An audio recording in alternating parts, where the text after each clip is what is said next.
We begin with the crisis in Ukraine. Many new developments on this story today that is changing by the moment. President Obama spoke at the White House this evening, responding to what's happening in Ukraine. Take a listen.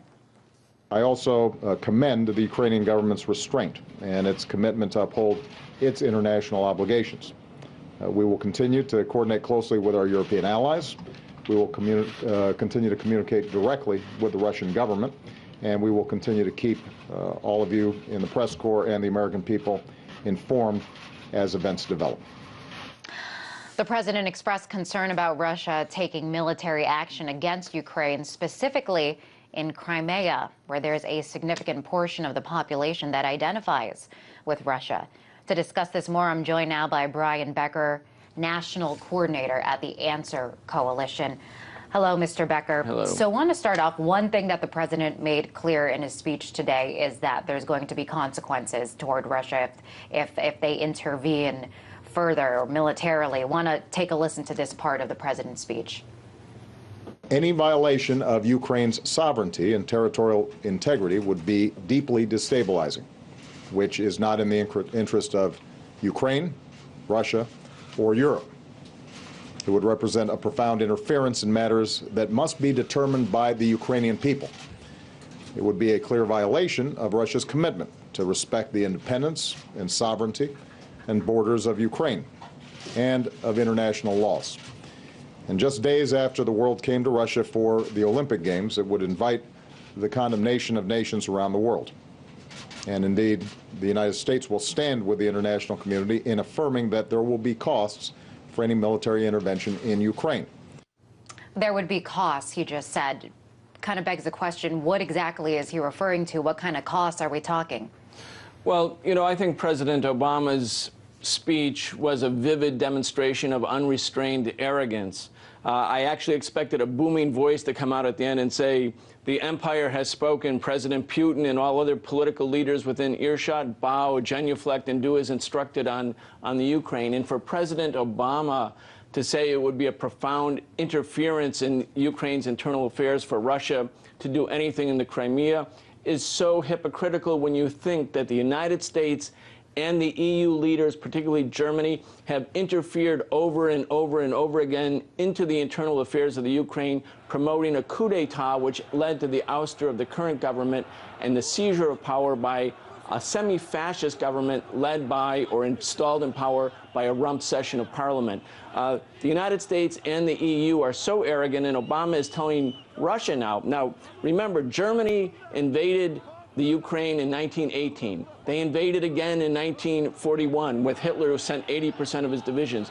The German imperial empire, along with the United States today, is trying to reincorporate this big country, an important country, a big prize for them, into their Western sphere of influence. And now they're telling Putin, after having illegally carried out a coup d'etat, stay away, when in fact most of the people in the Crimea are Russian, speak Russian, and of course Crimea until the mid-50s was part of Russia and of course part of the Soviet Union. Yeah, Crimea is the part of the country they certainly culturally, historically, politically identify with Russia. And it was there today that really was making a lot of headlines in the media, reports of armed military personnel at the airports there in Crimea. What do you make of this, the precedent that it sends? They're really criticizing what's happening there in Crimea, speculating the extent of the Russian intervention there. I mean, when you look at other conflicts in the past, Kosovo, Serbia, where there was intervention, I mean, how do you kind of frame that into what's happening today, looking at past We have to look instances? at it in the broader historical pattern. Since the Soviet Union collapsed in 1991, and for the last 23 years, the United States, the EU, what became the EU, and the NATO powers have step by step been moving east, trying to incorporate all of the former socialist bloc governments in Eastern and Central Europe and all of the former Soviet republics that were not Russia into NATO or into a Western economic alliance. And that's an attempt to isolate Russia, to dominate Russia, to create a ring of iron around Russia. And why? The United States says it's because they're for freedom or democracy or some noble cause. But the real goal is to be able to dominate, exploit this resource-rich and geostrategically important part of the world where the United States sees Russia as a primary competitor, not because Russia is threatening the West, but because Russia is asserting its own rights to have neighborly relations with countries that have been historically tied to Russia. This is economic imperialism and political imperialism that we've seen manifest today in the coup d'etat that overthrew the elected government in the Ukraine. And for Obama to say to the Russian government now, stay out, you don't have any rights in the Crimea, again, is an example of unrestrained arrogance. And now we have the president, the elected president, his ouster. We heard from him today. He says that he is still in power. So a lot of a struggle for power there today. As I mentioned before, a lot of criticism today towards from the West, outrage over what's going on at the airports there, what's happening in Crimea.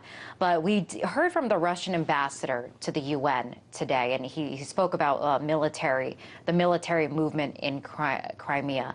Let's take a listen to what he had to say about this.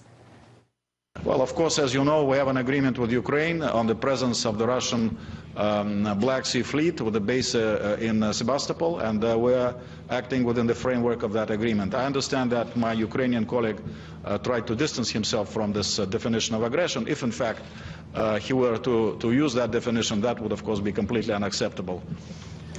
And he goes on there to say that he's against any imposed mediation. Of course, we heard from Obama today taking a very strong stance, a strong diplomatic stance, saying the U.S. Might not attend the G8 summit in Sochi. I mean, how do you see this playing out? Well, I think the Russian ambassador is completely correct from a legal point of view. Russia and the Ukraine have treaty obligations regarding that part of the Crimea, and the Soviet naval fleet is there by treaty arrangements. Just because the West using semi-fascist and fascist forces in Kiev could overthrow the elected government does not now give the West the right to tell Russia that they have no rights in the Crimea when, by force of law, which the treaty is, the Russians clearly have rights and responsibilities in the Crimea, especially since it hosts their naval base.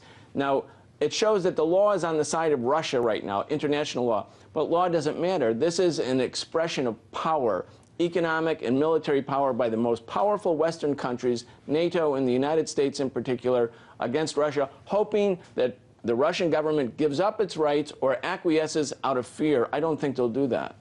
Very contentious situation over there in the Ukraine. We're keeping a close eye on it. Appreciate you coming on and weighing in. That was Brian Becker, National Coordinator at the Answer Coalition.